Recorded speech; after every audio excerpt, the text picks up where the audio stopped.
जनगणमन अतिनायक जय हे भारत भाग्य विधाता। कहा यह जा रहा है कि इंडियन डायस्पोरा के बहुत सारे लोग उस कैबिनेट का हिस्सा बने हैं और उसकी वजह से पाकिस्तान के ऊपर प्रेशर आएगा। क्या होगा क्या नहीं होगा, और शायद सक्सेस रेट भी कह सकते हैं कि उनका थोड़ा ज़्यादा है, इसलिए वो लोग इंडिया को ज़्यादा पहचानते हैं। But I think it's really wrong कि जो मुस्लिम कंट्रीज़ हैं उनके लीडर्स भी इंडिया को रेफर कर रहे हैं as compared to Pakistan. Marco Rubio oath ली तो पहली मुलाकात वो भी डॉक्टर जयशंकर से। हम पाकिस्तान पे आते हैं।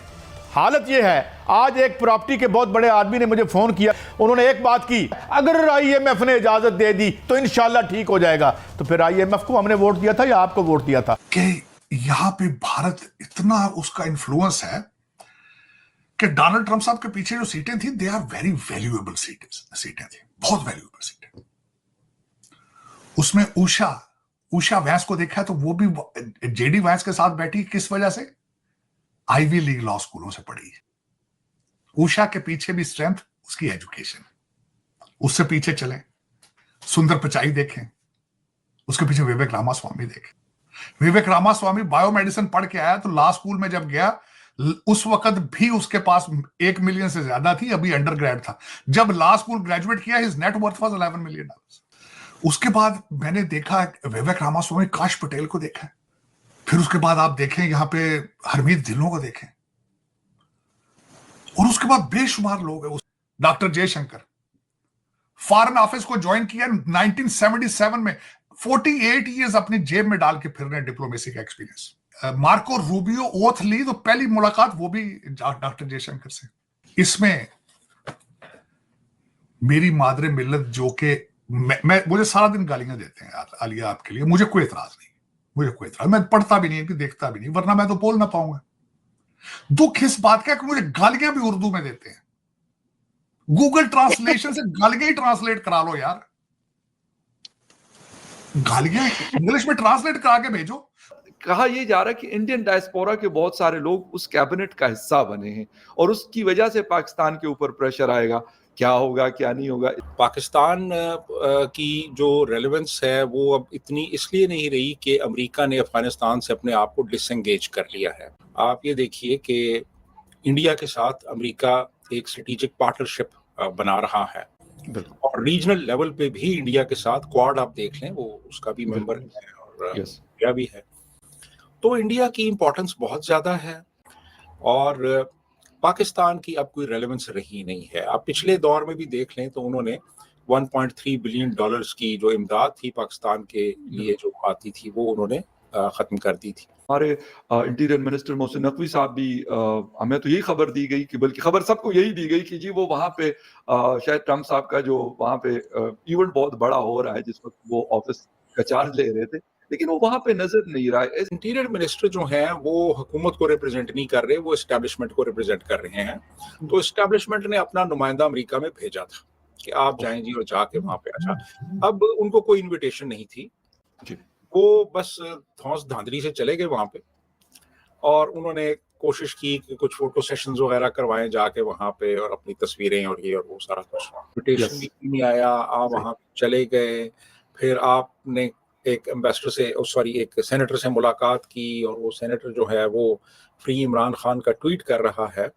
तो ये चीज़ें जो थी ना, ये कोई इतनी अच्छी नहीं थी, आपको खासी शर्मिंदगी उठानी पड़ी वहाँ पे। तो बात फिर वही है कि देखें, इंडियन जो फॉरेन मिनिस्टर हैं जयशंकर, वो गए, फ्रंट रो पे बिठाया गया और वीवीआईपी ट्रीटमेंट उनको दिया गया। तो ये चीज़ें होती हैं ना, ये फिर बताती हैं कि जो मुल्क के नुमाइंदे हैं उनको जो अहमियत दी जा रही है, तो उससे जाहिर होता है कि उस मुल्क की कितनी अहमियत है, तो उस मुल्क को कितना जो है वो अहम समझा जा रहा है। बिल्कुल। और वो आपकी जो एक स्ट्रेटेजिक पार्टनरशिप है उसमें कहाँ पे स्टैंड करता है, या स्ट्रेटेजिक पार्टनरशिप है ही नहीं है आपकी, बिल्कुल आप इररेलेवेंट हो चुके हैं। तो मेरा ख्याल है कि हम बहुत हद तक इररेलेवेंट हो चुके हैं। तो अब ये अवाम को महज बेवकूफ़ बनाने के लिए ये इस किस्म की बातें करते हैं। हमारे कोई जो जीडीपी ग्रोथ रेट है वो तो इस वक्त कुछ लोग कहते हैं कि माइनस में है वो। तो जब आपका जीडीपी ग्रोथ रेट माइनस में हो, आप कर्जे ले रहे हो, कर्जे आपने जो लिए हुए हैं, पैसे लिए हुए हैं, रोल ओवर करवा रहे हों, बाजार में जाए तो आपको पता चलता है कितनी महंगाई है, तो फिर आप कैसे कह सकते हैं कि इकोनॉमी स्टेबल हो रही है हमारी? इकोनॉमी तो हमारी जो है वो डिस्टेबलाइज हुई है इस वक्त। बिल्कुल बिल्कुल। अभी अच्छा, तो चीन के 26 अरब डॉलर आपने देने हाँ हैं। बिल्कुल, एग्जैक्टली। सर, आपने चीन की बात की, तो चीन के साथ सीपैक फौरन ही हमारे माइंड में आता है। अभी रिसेंटली गवादर इंटरनेशनल एयरपोर्ट बना, कहते पाकिस्तान का सबसे बड़ा एयरपोर्ट है, और गवादर पोर्ट में ये होगा। हालांकि चाइनीज कुछ मतलब एक रिपोर्ट आई है इंग्लिश न्यूज़पेपर्स में पाकिस्तान के, कि उन्होंने कहा है कि यार हमें बड़ा मुश्किल का सामना है सीपैक के हवाले से, खासतौर पे जब हम बलूचिस्तान में प्रोजेक्ट करते हैं या इस तरह की चीजें, सिक्योरिटी के बहुत सारे प्रॉब्लम्स है। तो सर हम लेके कैसे चलेंगे? एक तरफ डोनाल्ड ट्रंप है, अनप्रिडिक्टेबल आदमी है, और जो कहते हैं बस वो कर जाते हैं, जो दिमाग में आता है बस वो वही करते हैं। दूसरी तरफ हमने कहा कि सीपैक को हमने आगे लेके जाना है। चीन का आप कह रहे 26 अरब डॉलर कर्ज है, और 60 अरब डॉलर टोटल प्रोजेक्ट का जो कॉस्ट है वो है।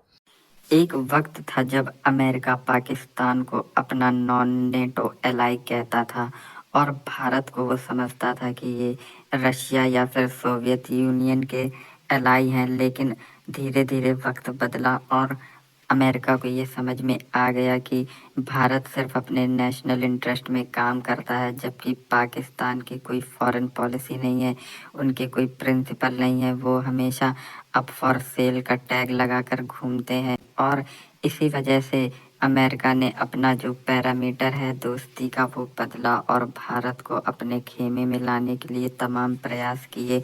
और अब क्योंकि भारत इतनी बड़ी इकोनॉमी बन चुका है और भारत स्ट्रेटजिक ऑटोनॉमी की बात भी करता है, इसलिए भारत अब जिससे चाहे फ्रेंडशिप रख सकता है और जिससे चाहे बिगाड़ सकता है। उसके ऊपर किसी भी सुपर पावर का कोई असर नहीं पड़ता।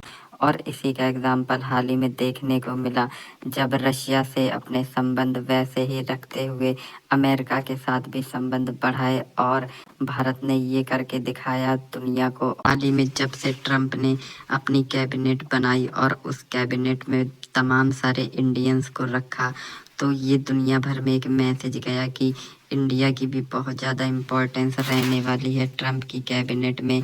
और पाकिस्तान इससे काफ़ी नर्वस नज़र आ रहा है, क्योंकि पाकिस्तान को ये लग रहा है कि वो वक्त वापस से आ रहा है जब भारत हमारे ऊपर एयर स्ट्राइक्स करता था बालाकोट में और सर्जिकल स्ट्राइक्स करता था, क्योंकि उस वक्त भी अमेरिका में ट्रंप की ही सरकार थी और ट्रंप को कोई फ़र्क नहीं पड़ता भारत पाकिस्तान के ऊपर हमला करे या कुछ भी करे, क्योंकि उनका ऐसा मानना है कि भारत अपनी नेशनल सिक्योरिटी को लेकर कदम उठाता है और उसे खुद को डिफेंड करने का पूरा राइट है। तो ऐसे में पाकिस्तान को समझ नहीं आ रहा है कि वो अब क्या करें, क्योंकि एक तरफ जहां भारत का इन्फ्लुएंस बहुत ज़्यादा अमेरिका के ऊपर बढ़ चुका है, वहीं अमेरिका के साथ भी उनके संबंध काफ़ी ख़राब हो रहे हैं।